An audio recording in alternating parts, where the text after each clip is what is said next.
Welcome back to One on One with Mr. U. Of course, again, I'm your host, Mr. U. In studio with us, my guy, the host of many podcasts, including the Power of Man podcast, coach extraordinaire, podcaster, Renaissance man, all of that stuff, man. Rory Paquette is in the house, man. What's up, brother? Good to have you, man. How you doing? Thank you so much, man. It's absolutely my pleasure to be here. I'm honored, and thank you so much for having me on. Can't wait to have this conversation. Oh, same here, brother, man. I've been on 2 of your shows, man. Couldn't get you here, man. That just emblematic of your busy schedule, man. It's all good, though. I'm glad we finally got you in the box, man. We're excited about this. Customarily, we always ask our guests the first question and the last question are always the same for everybody, no exceptions. Yours might be a different answer, but we're prepared for it. I always ask about sharing your childhood and your upbringing. I know there's a big story behind that, so if you're cool with getting to it from the outset, totally fine, man. Let's go ahead and roll. Tell us about your childhood, your upbringing. What was life like for young Rory? Yeah. Hey, we can jump right into that. Not a problem. I've been talking about it for a long time, trying to help other men who have, those issues. My childhood was absolutely awful. So, sorry, brother. It's just part of life, man. It's honestly, I think it's one of those things that God kind of picked out for me to have to go through, because I'm supposed to be out here helping other men deal with this kind of thing. So, I had a dad who was just really, really upset and really disappointed with his own life and just how normal and not fantastic he was. He took that out on everybody else. So he found his solace in the bottle of Jack Daniels and decided that he was going to take it out on everybody else every once in a while. So yeah, I had a very abusive, verbally and physically, childhood. And then, when he finally did leave, then my mom managed to find another one. So it always kind of ends up that way. The guys that I talk to on a regular basis seem to follow some of those patterns. But all those things made me the man that I am today, brother. And so, it instilled in me how I was going to raise my children and things I wasn't going to do.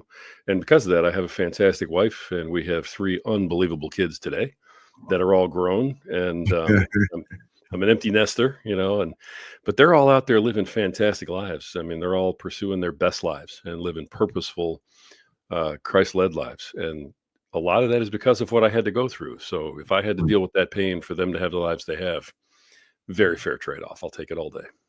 No, I love that, man. I love that. Love your perspective, man, because that's not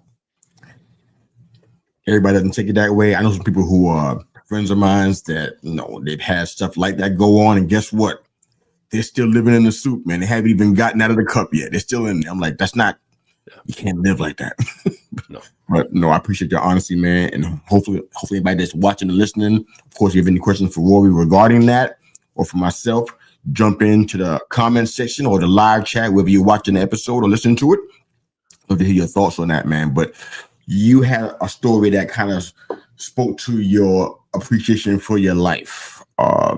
You had a situation that I think I had one that was kind of similar, where I was on the floor of my house and I thought that was going to be it for me. My wife came rushing home, got me to the ER, and so if you don't mind sharing that story, but I'd love to get there because I know people complain, especially in a meeting that you and I work in, and they complain about everything in their whole life, and I'm like, wow, if you only understood how grace-filled your life is right now, you wouldn't even be doing this. But go ahead and share some of that story, man. I want to definitely give our listeners a boost. So go ahead, man. I appreciate that. I'm sure that what you're referring to, is my medical thing that happened about 9 months ago. I had been carrying pneumonia around for over a year. Had no idea. I just kept getting sick. Had no idea why, and just figured I was, run down. Was working really hard, putting in a lot of hours, and I wasn't in the best of health. So I'm like, all right, well, I'm just running myself down. Well, at one point, it got real bad, and as I was sitting there with my wife, and my breathing got shorter and shorter and shorter, and I'm kind of measuring it and realizing that the time in between breaths is getting smaller. And I look at my wife and I'm like, at this rate, I'm not going to be breathing. We need to go to the hospital like right now. So she grabbed the truck, broke like 8 laws, got me over to the emergency room, faster than any ambulance would have, I tell you that. And I walked into the emergency room and I like reached out to kind of talk about, hey, help me out. Here's the deal. And next thing I know, I'm on the floor. Uh, Breathing was just done. My left lung was completely full of fluid Wow. and had like a gel all around the outside of it. It shut it completely down. And my right lung had decided it had had enough of carrying the left and just said, forget it. And that was it. So I stopped breathing. I was done. Woke up, I don't even know how long later, a bunch of tubes sticking out of me and everything else. And they said, Mm. hey, we got some problems. So this ended up having what was it called? Thoracotomy, where they just like cut into you. I've got a scar on me. Your viewers will be able to see it. It's about yay big. Looks like a big shark bite on my back, where they cut in there and cut through the bone and the muscle and the nerves and everything else, and had to get at my lungs. So it was really brutal. The surgery should have killed me. I found out afterwards. Oh, goodness. So I had about a 20% chance of making it through the surgery, let alone the illness. And yet here I am, man, because I'm just an Italian tank. You can't stop us, man. Listen to you, man. I love that, man. I had I won't share the whole story, but I had a time where I was walking around with walking pneumonia. But I don't think when they call it walking pneumonia, they don't intend for you to walk around with it for like the amount of time I was walking around with it. It wasn't a year, but it was a little short, a couple of months shorter. The doctor said, I'm surprised you're still here. Yeah. That kind of scared my wife, and I'm like, what? So I get that, man, but it just makes us love a lot harder and live a lot stronger, man. So I love hearing the stories, man. There's too many people who I hear who have stories like yours and like mine, and they quickly forget about the grace that they're living in. They kind of, all this great thing happened, this miracle happened in my life, and you know what? They kind of forget about it. What keeps you from forgetting, besides the scar that you can see, what keeps you from forgetting the grace that you've been able to live under? Wow. Honestly, I think my relationship with my wife and my kids keeps me from forgetting that. We've been through a lot. I have a couple of like low point stories, but we've been through a lot, and my family somehow stayed together. They somehow kept supporting each other, supporting me through it all. I gave everything I had to get us out of a really bad spot. They know that. And they know that I almost wasn't with them anymore, about 9 months ago. So everything changed. The family shifted. My wife and I, our relationship shifted. My relationship with my kids changed just a little bit. It just tomorrow not being assumed, kind of changed, and all for the better. But my family really keeps me that way, and honestly, my faith in God, because there's no reason I should be here, dude. None. Physically, anatomically, biologically, I should not be here talking to you today. And I had a lot of different, revelations when I was in the hospital all that time, and when I was on all those medications, and when I was, going through all that pain. But when I came out of it, I really did look at my life different. It wasn't like, oh, I'm going to cherish every moment from now on, and the bells went off and the birds were singing. No, it was just a sense of peace that I'd never had before, ever. And I had when I went in, I thought I had a relationship with God. And when I came out, I knew that I did. And I think that's the best way that I can say it. I couldn't have said it better. I love it. Wow. A lot of meat on this bone, man. We're going to try to do the best we can to get through this, because there's so much about your life that I think is super interesting. A lot of people to kind of grab hold of it. One thing I love that you and I share a lot in common. I think we discussed that a lot on your show. Like, man, we got a lot in common. So we just connected vibe. When that happens, man, it's a good thing. Run with it, man, because it's pretty rare, especially in our business. But for you did something that I think people, they see it around them, they hear about it on their social media, but they don't always really catch the bigness of what you actually did. You left the corporate world and went full time into coaching and podcasting. Now, I did that, but my role was probably nowhere near as smooth as what yours might have been for that. I kind of did it with kind of blind. I didn't know what I was going to get into it. I had to get out of that world though. But talk to me about how you decided to get out of the corporate world and step into entrepreneurship for yourself and doing that, because people talk about that kind of stuff all the time and they idealize it, but they don't always pull the trigger. They think about it for 20 years or longer, and they never actually do it sometimes. But tell me how you got to that point. Yeah. I mean, I've been an entrepreneur most of my life, but Mm. the last, I want to say 8 to 10 years, I have been in the corporate world, and I had had enough of that. I Ah, got into that right before COVID. I was in it during COVID, and during COVID, you didn't want to be an entrepreneur. You wanted to oh, yeah. be part of the supply chain. So it worked out. I did what I had to do to take care of my family. But when that kind of subsided, I was like, I've just kind of had enough. I started building the side hustles. Started doing coaching on the side. I was doing podcasting. I started doing more podcasting. And the more I started doing all that stuff, the more people kind of came to me. I have gentlemen that I life coach. I work with men, fathers, husbands, some veterans. I also work, with a lot of podcasters. And I started working with podcasters who were like, "Hey, you've done this a long time. Can you show me how to do this?" And they were asking me questions. And I finally said, I'm going to just monetize this. I'm going to offer to coach. I'm going to be the most inexpensive coach out there, because there's people who want like 5, 10 grand to coach podcasting. I'm not one of those guys, you know. And I just said I'm going to help as many people as I can. I'm going to work as hard as I can. And I said, look, I'm going to go. I'm going to go do this. I had a few clients under my belt that I was doing on more of a part-time basis, and I said, it's time. It's just time. So I walked out. I said, I'm done.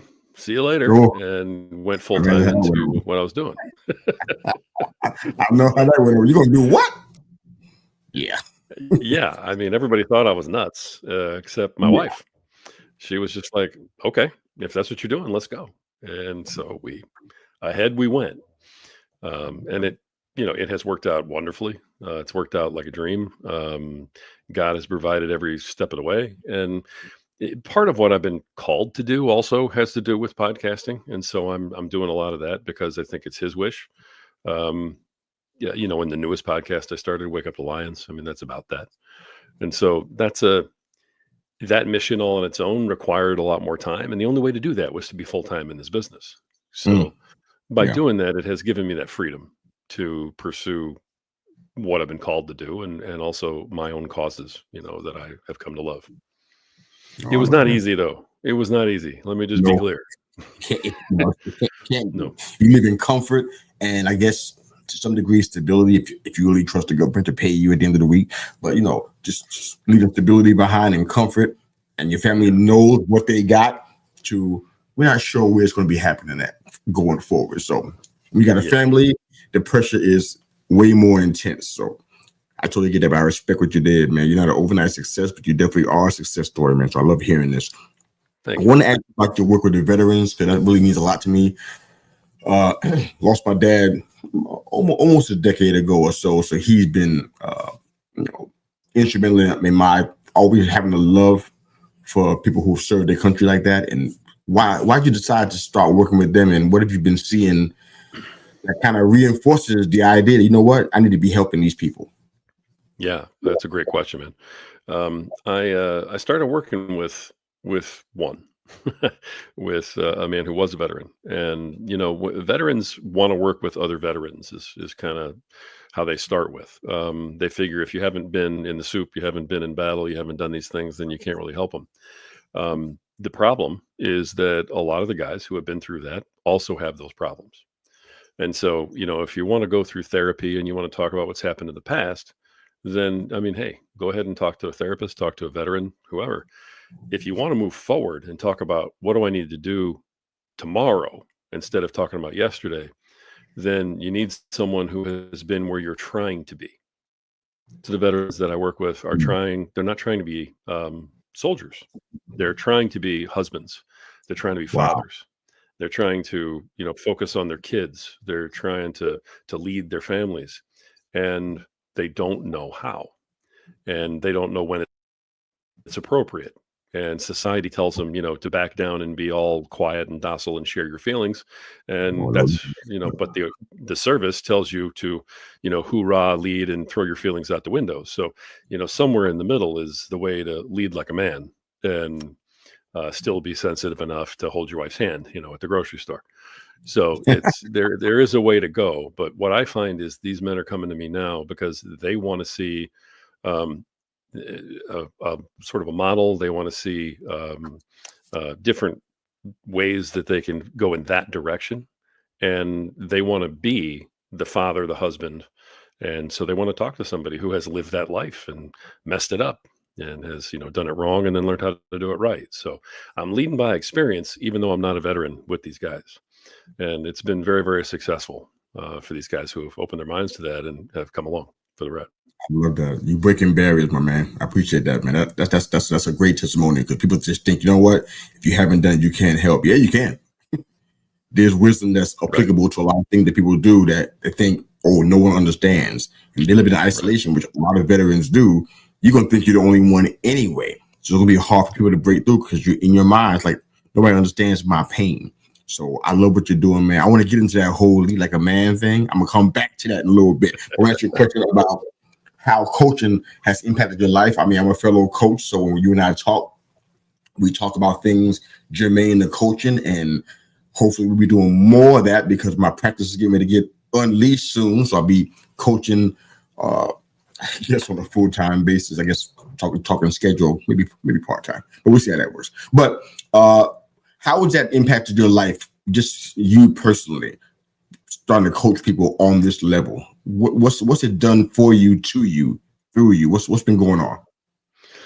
Honestly, it's the most fulfilling thing I've done in my life, second only to being a dad. It's Wow. Okay. Yeah, I mean, being a dad and being a husband, but other than raising my kids, I mean, in terms of what I do, it's there's nothing that's more fulfilling than that. So it's really been amazing. When you can take all that pain and suffering that you have inside of you and you can turn it into something positive, it's incredibly healing for you to do that. But then when you see people and that they were all the way over here and they were in pain and they were hurting and they were lost, and then you work with them for a while and you see them transition to where now they're over here and they're not lost and they have direction and they have purpose, and you hear their wives jumping on the call when, like by surprise, a guy's on the call, for instance, and his wife came running in the room and he's like, what are you doing? I'm on my call. And she goes, I know, but I just have to tell Rory, thank you so much. You've done such a great job. We're grateful for you. And she's like crying, and I've had members that I work with, brother, who have asked me to work with their entire families, in one-on-one basis. That's outstanding. Just to hear them out and work through. And when you have that kind of trust from the people that you work with, I don't, what's it done for me personally? It's re-energized my life. Honestly, it's given me a whole new purpose at my age and, at this point in my life to pursue. I mean, I wake up in the morning ready to do this stuff, brother. And I'm pumped, there's no sleeping in because I'm missing out. I got to get up. I got to get going. Even as this real old man that I am today.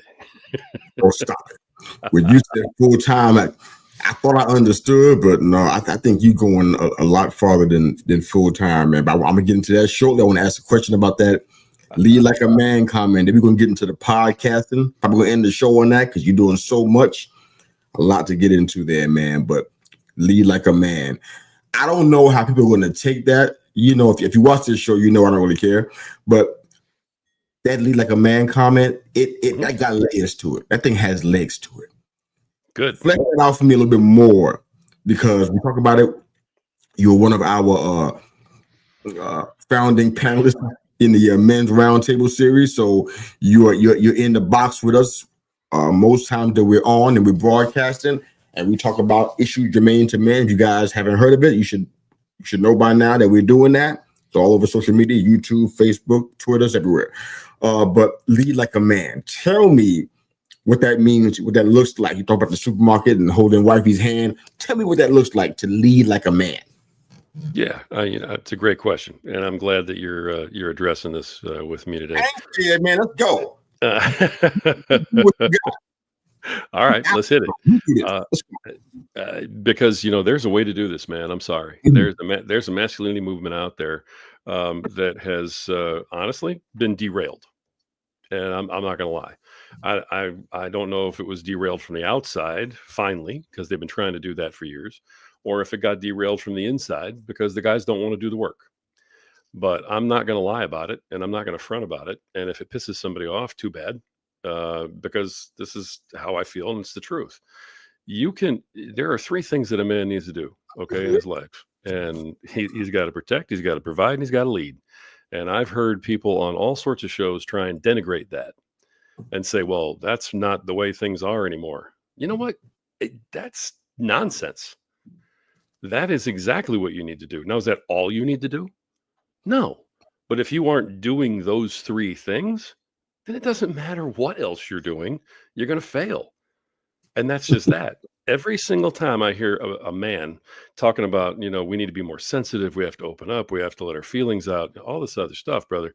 If I hear a man say, well, it's not really my job to have to lead all the time because I have to respect my wife wanting to lead, all of this stuff. Listen, you're not leading and taking her someplace that she doesn't want to go. Okay. If I say, hey, let's go do this, I'm leading. If my wife says, actually, I'd rather do this, that's great. I love the fact that she steps up and wants to, lead with me. Okay, let's go ahead and do that, hun. I'm not leading anymore. But what I didn't do was I didn't walk in and go, I don't know, baby. What do you want to do? I don't know. If it's whatever you want to do is fine with me. Women right now are all over social media. They're all over the world. They're going, what happened to all the men? We got beat down. We gave up. We stopped, trying to be men. And we said, you know what? We're just going to not offend anybody. Good Lord, brother. I mean, if you want to live your life trying to not offend somebody, go sit in the corner with your binky and your man bun and let me know when you're done because I have nothing to say to those people. I just don't. And Turn the up worst, turn up the heat. the worst part for me are guys who are out there talking about like trying to lead men and they're leading men that way. Look, if you're not taking care of your basic principles, if you're not taking care of those things first, okay. I mean, I get the whole you have to put on your air mask first so that you can put everybody else's on. I get that you have to fill up your own cup so that you can fill up everybody else's. I understand all these things. But the bottom line, brother, is that if there's four people sitting at the table and there's three pieces of chicken, you're the one not eating because it was your job to provide the chicken. And that's it. And to me, it's just very, very cut and dry. And I see a lot of men who come up with a lot of real creative ways to be lazy, to not fulfill their duties. And it just really bothers me. So there, I'm off my soapbox. It bothers me as well. So There you go. yeah, well, commiserate. You know where to find me because I don't like that stuff either. But All right. and if you just watch this show, they already know that already. This is not really news to them. But if you're new to our show or you haven't seen this before, please don't take it like it's male chauvinistic. It's not. We're just standing up for something we believe is germane and important. And even if you don't agree with it, which is not really our concern, but it's important to us that you understand why we're saying what we're saying. And this is part of it. So while we're just getting into it, it's a long road, but a lot more to get into. But I want to ask you something. You've been called the Robin Hood of podcasting. Tell me what does that mean? Well, I know who Robin Hood was, but tell me that. What's that mean? The Robin Hood.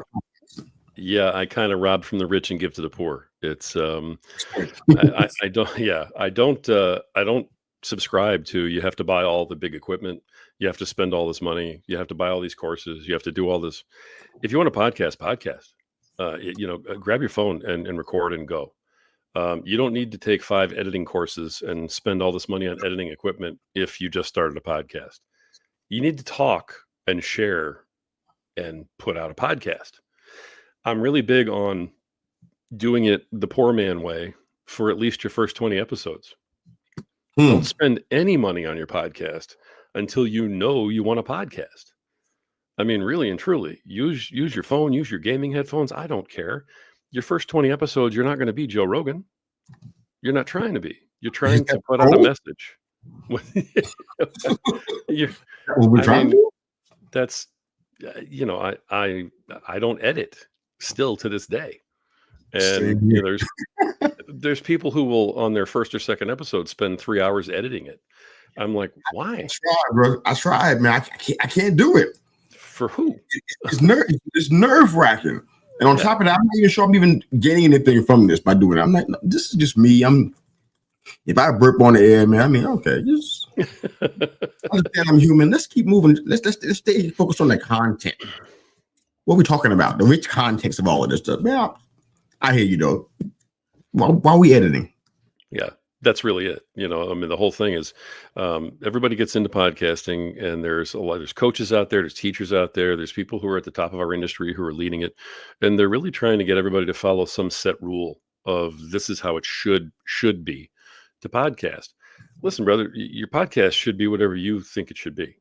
It's one of the most pure expressions of you, and it's you putting your thoughts and your beliefs and your mission out into the world. Nobody can tell you or me or anybody else what that should or shouldn't be or what it should or shouldn't look like. And if I want to sit here and talk into my phone and use crayons to make my podcast cover, I mean, then you know what? Then I should be able to do that. That's just it's my thing. I can't do that part, but I get where you're going. Yeah, that's all. I've literally seen people spend thousands of dollars and they haven't recorded an episode, and I'm going, "What are you doing?" So somebody called me that and said, I'm always, like taken away from the rich, so to speak, and all the rich things and all the, the establishment. And I'm standing up for the little guy who just wants to stand there and talk about Legos if he wants to, on his podcast. Why not? Do you, and I just am a big believer in that. So I stand up for the folks who want to just be themselves. I love this. All right. We're almost up against it here, but I want to go ahead and try to get into your shows, man. I was blessed to be on 2 of your shows, the Podcasting Nation podcast. I think you're doing that 5 days a week, which is super aggressive. The Power of Man podcast, I think you're doing that 7 days a week. I don't know how wifey is having that, but that's going on. And you started a new podcast, Wake Up the Lion, which I think you're doing 3 days a week. I'm like, okay, that's almost my speed right here. And a fourth one getting ready to come out. You trying to do what I'm doing? Is that a good idea? But to make a podcast, man, briefly, why you're doing these particular podcasts, how are you seeing impacts in people's lives? Come on, let's get into it a little bit. Go ahead. Sure. I appreciate it. The Wake Up Lions is a new project. I'll start there. It's a new project that is designed to give, Christians a chance to just stand up and say, hey, I'm proud of my faith. There's no hate in it. It's not saying that, any other faith is wrong. I encourage anyone of any faith, as a matter of fact, to stand up and say, I'm proud of my faith. You should be, if it's your faith. And so that's kind of what we're doing there. And we're talking about building discipleship and battling against, spiritual warfare. That's taken off like crazy. The Podcaster Nation highlights other podcasters of anywhere, any kind, any place. It is an open invitation. It doesn't matter who you are, what your podcast is about, what your subject matter is. It's absolutely tolerant to everything and everybody. And it's kind of the way the world ought to be, really. And it's just, come on, tell your story, talk about your podcast, and we're good. Power Man is my passion project. I've been doing, it was my first one. It's my biggest one. It's my best one. And it's the one that helps fathers and husbands to try and be better men tomorrow than they are today. And that's the one that I will probably always do, no matter what, even if I'm retired, because I'll never be able to walk away from it. And it just is the closest one to my heart, at least right now. So those are my 3 podcasts I have going. There's many more to come, but a 4th one shortly. And What? We'll just keep on going with that. That's all part of the full-time plan, brother. Oh my goodness! Wow, you try. That is that's going to be incredible. Wife's on board with all these new podcasts, right? The wife is already on board. She knows that Oh yeah, you're going to be doing this. Okay, oh, yeah. you didn't give me ideas. She's giving me ideas. She's giving me ideas for new ones. I mean, come on. Yeah, what's the number though? I know a lot of podcasters who are doing that. Honestly, I can't be but so judgmental because I used to have like about 8 of them. And I used to be a weekly panelist on 6 or 7 of those every single week. So I was doing like 15 episodes of broadcast all week. Mm-hmm. It got to the point where it got nuts. So now I'm just down to 4 shows now. I think this is the sweet spot.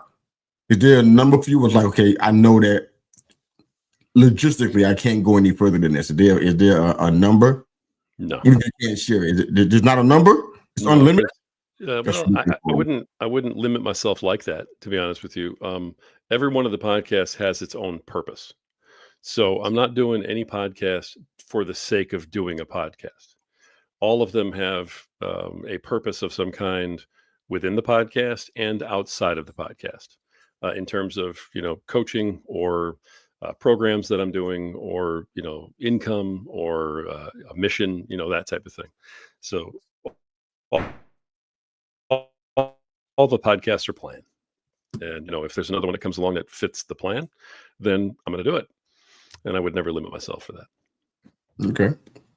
I want you to help me out with this penultimate question, because I was asked by our guest the last question, which I call our CMV question.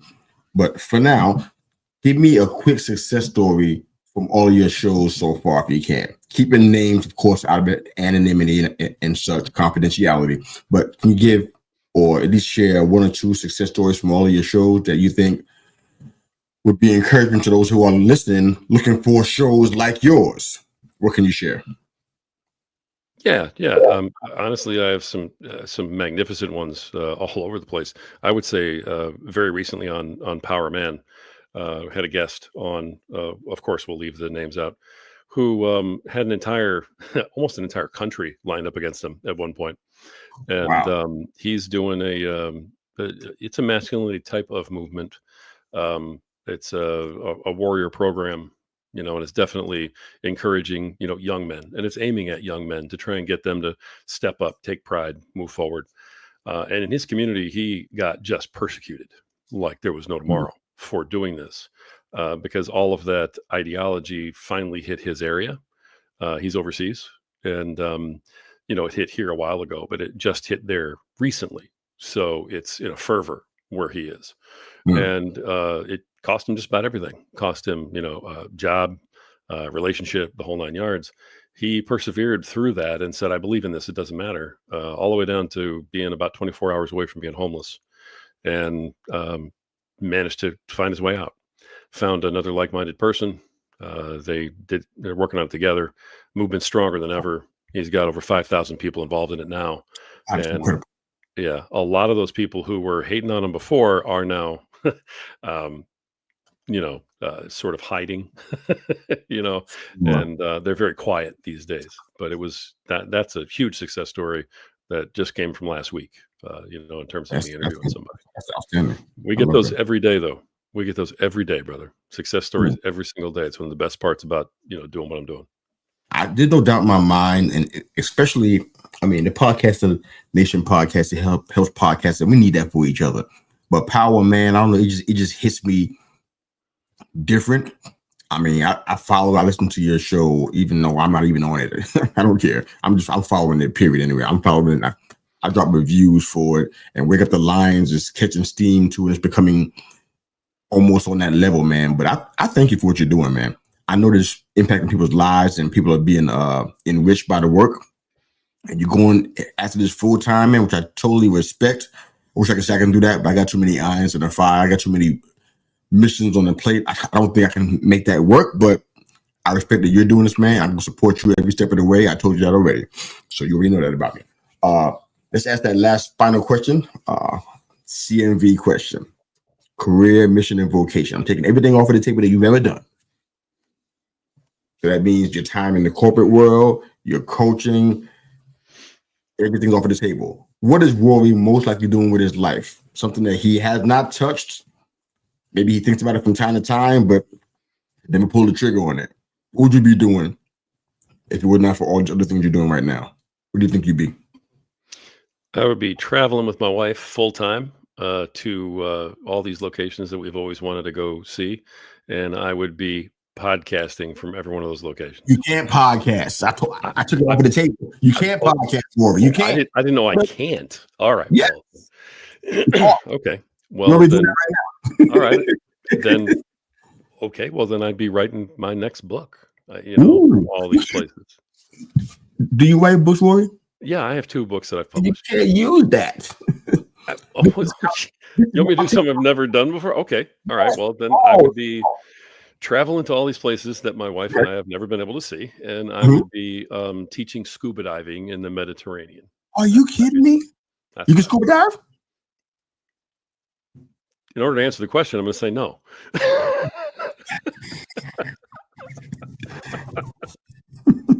So you want to scuba dive?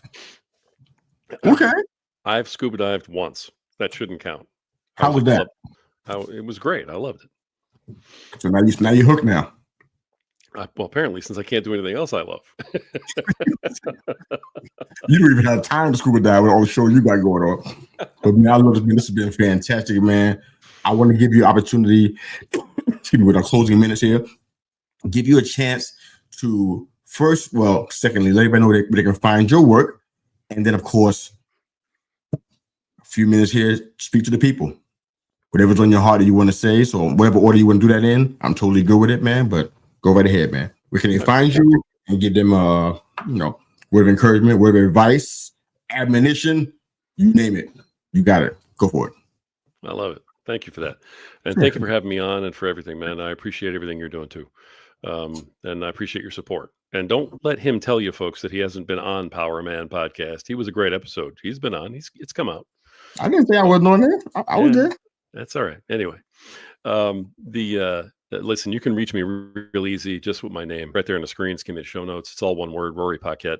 Find me on Facebook or Instagram. That's where I spend most of my time. All my shows are connected to that in one way, shape, or form. Just go there and check it out. You can message me there too.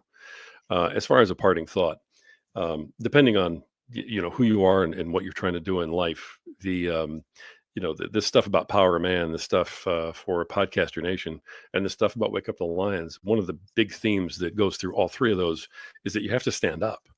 And you have to stand up for who you are and for what you are and for what you believe. And, that used to be okay. And it should still be okay. And in this world today, when you stand up for what you believe, it doesn't matter what that is. You're going to have people who tell you you're wrong. Folks, if you believe it, it's not wrong. If you believe it in your heart and your soul, and you know that it's right, then don't ever let anybody else tell you it's wrong. Go for it. I don't care if I disagree with you. I'm going to respect you because you're out there and you're doing what your heart and God and everything else is calling you to do. You got to do something. We have a world of people who are sitting around doing nothing and waiting for somebody else to do it for them. Sure. Don't be one of those. Don't be the person who's waiting. Be the person who's doing. Get out there and do something. That's it. I love that, man. Thank you for being here, brother. This was fantastic. You brought the Power Man with you onto our show, and I'm eternally grateful, brother. Thank you so much. You can find Rory Paquette, Facebook, Instagram, and of course, all the listening platforms, the Power Man, the Podcaster Nation, of course, Wake Up the Lions podcast, and the 4th one, TBD, to be named, or TBN. But thank you for being here, but I really appreciate it. You can find all of our work real easy. We're on all the socials, but they call me MrU.Buzzsprout.com. You can get all of our socials there. Shoot me a message, drop a text. I'll give you a shout out on the next episode of the show. And we just look forward to hearing more from you guys. Rory Paquette, the Power Man, and Mr. U out of here. Have a great day. Thanks again for watching.